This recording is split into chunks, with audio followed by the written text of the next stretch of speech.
han surgido elementos importantes. Y primero creo que debo comenzar con una introducción, en el sentido, no de que piensen como quien les habla, sino en el sentido de no dejarse penetrar, de no dejarse engañar por la propaganda. Una cosa es el escenario real, lo que está pasando en Ucrania, y otra es lo que nos venden las grandes cadenas internacionales pro-occidentales y también prorrusas, como en el caso de RT, a las personas que vemos sus canales para estar informados. Entonces, esa guerra ruso-ucraniana tiene algunos bemoles extraños. El primer punto es que estuve pensando, sin pretender ser profeta, sino que los analistas geopolíticos estamos obligados a hacer prospectiva. Prospectiva es uno proyectar atendiendo a cuestiones históricas, atendiendo al presente y los movimientos de las capas geopolíticas del poder y elaborar escenarios a futuro. Pues hace un año estuve pensando, según se fue acrecentando el cerco a Rusia, porque Rusia, un país de 17.1 millones de habitantes, de kilómetros cuadrados y 144 millones de habitantes, ha sido estratégicamente cercada con bases, con tropas, con instalaciones militares visibles y secretas de la Organización del Tratado del Atlántico Norte, OTAN, creada en abril de 1949, y que es una dependencia o es el puño agresor de Estados Unidos, que es la potencia que en la historia ha exportado más guerras. Me parece, sin mucha revisión, que es posible que Estados Unidos haya sido el imperio que haya iniciado más guerras. Y las guerras que se ha iniciado Estados Unidos, en las cuales ha metido el mundo en los últimos 50 años, desde 1970, que estaba ardiendo Vietnam en el sudeste asiático, hasta ahora, 2022, Estados Unidos ha metido al mundo en muchísimas guerras. Donald Trump hizo un espacio de paz, es decir, que Trump, o de relativa paz, porque nunca habrá paz en el mundo mientras estemos aquí. Y en ese espacio de la administración Trump no hubo una sola guerra. Él no metió al mundo, ojo, en ninguna guerra. Es decir, él fue tan loco, como lo acusan, que no metió al mundo en ninguna guerra. Entonces yo estaba proyectando hace un año de cómo sería esa invasión, o esa crisis, mejor dicho, y manejé 4 posibles escenarios. Un posible escenario, lo voy a dejar de último, es el de la invasión. Entonces, lo que yo consideraba un posible escenario es que hubiese un entendimiento diplomático, se entendieran y se retiraran las tropas de la OTAN, que es el guante agresor de Estados Unidos. La OTAN cuesta $400 mil millones al año, de los cuales un 70% lo paga Estados Unidos. O sea, la OTAN es de Estados Unidos. Y ya. Por eso Trump le llamó la atención a algunos Estados miembros porque no estaban pagando sus aportes de membresía. Ojo. Entonces, vamos a hablar de algunos escenarios que se dieran. El primero es el más positivo. El que ambas partes, la coalición Estados Unidos, OTAN y la Federación de Rusia, se entendieran vía diplomática, se retiraran las tropas. Pero fíjese, hace como 10 años que están poniendo bases. Y si las fueron a poner con el dinero que cuesta eso, se sabe que no fue en vano. Eso es para hacer una incursión en Rusia. Pero ojo, las grandes potencias no pelean frontalmente. Eso cerró en 1945 con el final de la Gran Guerra Europea. Y menos van a pelear si las potencias tienen poderío nuclear. Fíjese que Rusia, Estados Unidos, China, Reino Unido y Francia son los 5 miembros permanentes del Consejo de Seguridad de las Naciones Unidas con poder de veto. Eso es lo que yo llamo la caja negra del mundo, como le dicen racialmente a la caja color naranja que usan los aviones, que esa computadora va registrando todos los movimientos en caso de que haya una catástrofe. Entonces, la caja negra del mundo es el Consejo de Seguridad de las Naciones Unidas.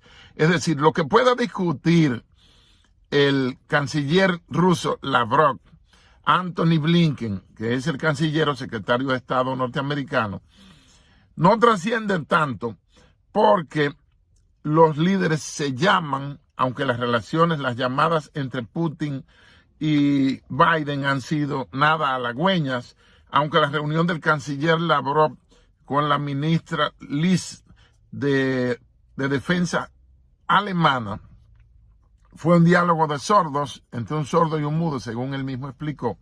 Aunque la diplomacia haya fallado, hay decisiones que afectarían al mundo.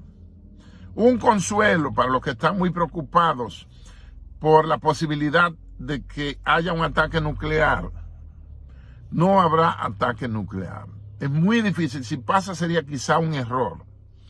O ellos decidan, porque ellos no van a querer destruir el mundo que están dominando. Ellos no van a querer destruir las economías que ellos mismos dominan. ¿Tiene sentido? Entonces, ¿qué hacen las potencias? Como un matrimonio muy rico que tiene problemas familiares y se van a pelear al aposento ajeno. Fíjense que en todos esos conflictos entre dos grandes, hay uno o dos pequeños que están metidos en el medio, que son los que reciben los bombazos y ponen la mayoría de los muertos. Entonces, uno de esos escenarios sería el entendimiento. Otro escenario puede ser que arranquen las hostilidades. Fíjense que el presidente Biden ni ha mirado para allá. Dicen que se fue a orar, a rezar por Ucrania, por el que ellos están desbaratando. ¿Y por qué a Ucrania? ¿Por qué interés en Ucrania? Porque en Ucrania hay una gran reserva de uranio con lo que se hacen las bombas atómicas. En Ucrania hay titanio, hay manganeso y muchos elementos y tierras raras o commodities o recursos naturales que tienen un gran interés estratégico. Fíjense que China, en lo que se aclaraba el proceso, China le está comprando o le compró el 7% de las tierras negras, de los llanos de Ucrania, tierras óptimas para el cultivo, porque China tiene entre un 8 o un 10% solamente de su territorio útil para la siembra, territorio cultivable, y tiene que alimentar casi 1.400 millones de habitantes, que, ojo, todos son militares, todos son reservistas. 3 tics sobre China.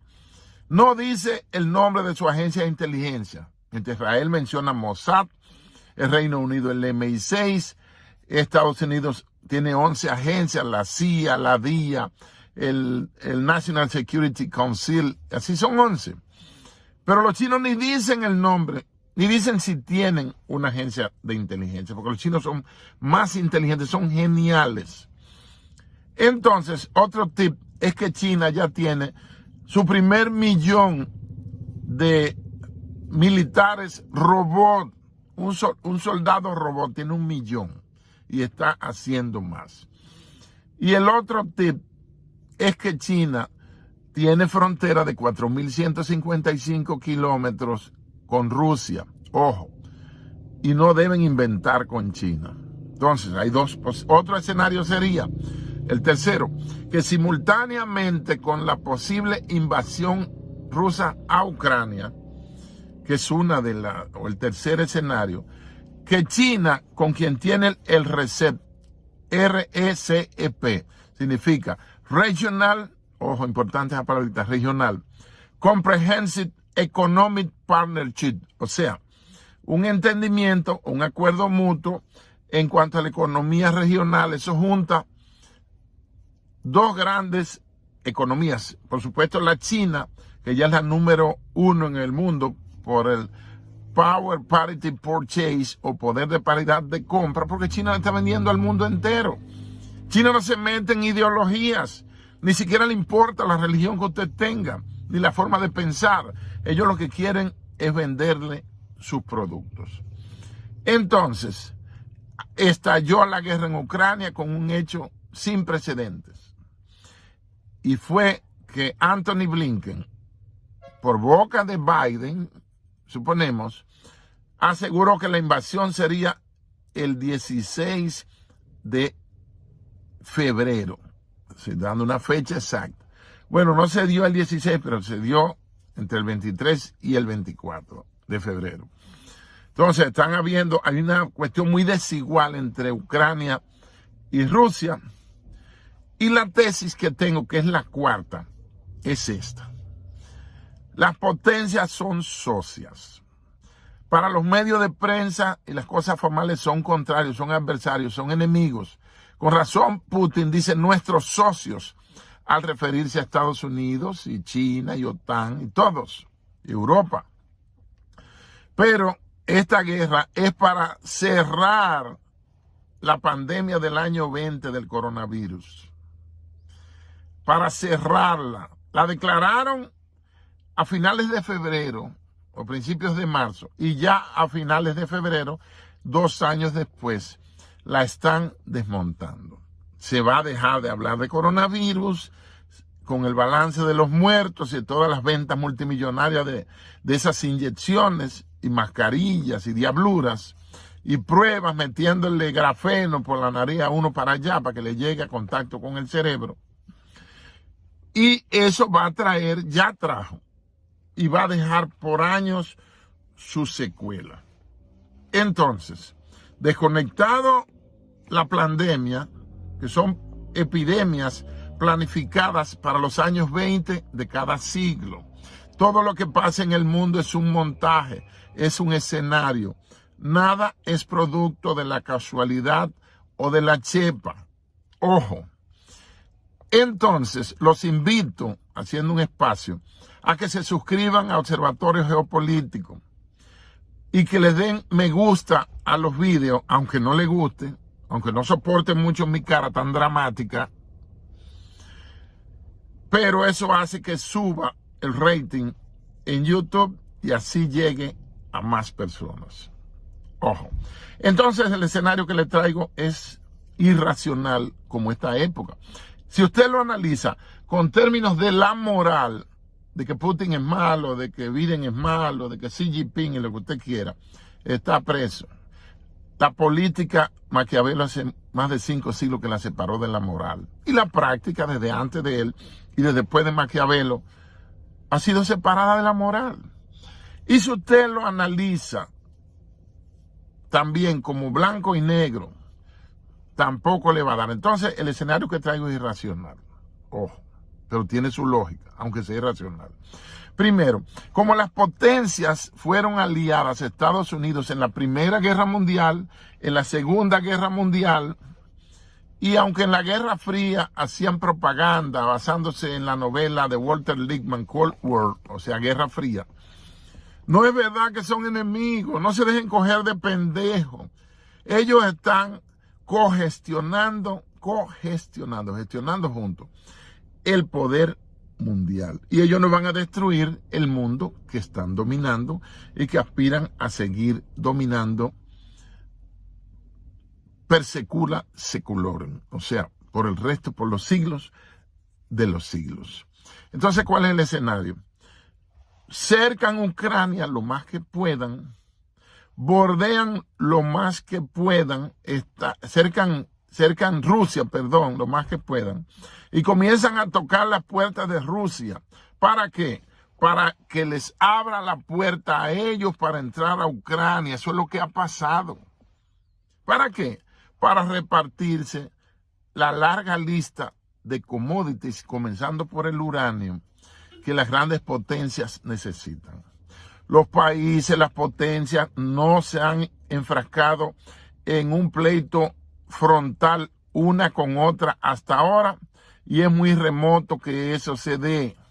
Además, si el pleito o la guerra declarada o no sería nuclear o se pasaría de las armas convencionales a armas nucleares, pues habría una destrucción mutua asegurada. Es decir, destruirían el mundo completo. Entonces, sigamos observando cómo va el proceso en Ucrania e identifiquemos la guerra de propaganda que hay. No es asunto de que te caiga bien Xi Jinping, Putin o Biden, a quien yo no lo traigo. Pero hay que analizarlo objetivamente, cuáles son los movimientos. Estados Unidos como potencia no se va a implicar frontalmente con Rusia. Ahí quien va a poner los muertos y se va a descalabrar y a joderse es Ucrania. Entonces, ellos no se van a enfrentar directamente porque habría un problema realmente mundial o global, que es una palabrita que gusta mucho. Y entonces ahí sí la paz mundial está realmente en problemas. Las élites, los amos del mundo, marcan las cosas hasta por fecha. Entonces había que salir con algún evento de ribetes globales o que preocupe al mundo entero. Había que salir de la peste, del laboratorio y del virus robot y de la fumigación que hicieron. Que activó, las farmacias están guisando. Las farmacéuticas nunca habían ganado tanto dinero. Y los pendejos pusieron los muertos. Y los pendejos invirtieron en esa falacia. Ahora viene una guerra para distraernos de nuevo. Porque todo lo que se ha hecho en el mundo, mayormente de 1945, 47, Bretton Woods 48, la ONU en el 45, en el 48 los derechos humanos y todas esas verborreas. Todo eso es un montaje y tiene fecha exacta de ellos iniciarlo y fecha exacta de ellos cortarlo. Tal como hicieron cuando decidieron desmontar a la Unión Soviética. Y han dejado a Cuba ahí porque tienen intereses en Cuba y tienen su Guantánamo. Entonces, esto no es cosa de buenos o malos, de santos o demonios. Esto es cosa de analizar imparcialmente los hechos y analizar el impacto que tendrá o que tiene cada una de esas medidas e iniciativas de los poderosos del mundo encima del mismo desarrollo de la civilización, encima del mismo ciudadano. Muchas gracias y suscríbase. Es posible que mi visión esté equivocada, mayormente ese último escenario en el que estoy presentando a Rusia y Estados Unidos como cómplices, como partners, como socios. Pero lo importante del analista geopolítico es que tenga capacidad, que pueda hacer análisis prospectivos a futuro. Muchas gracias y suscríbase, por favor.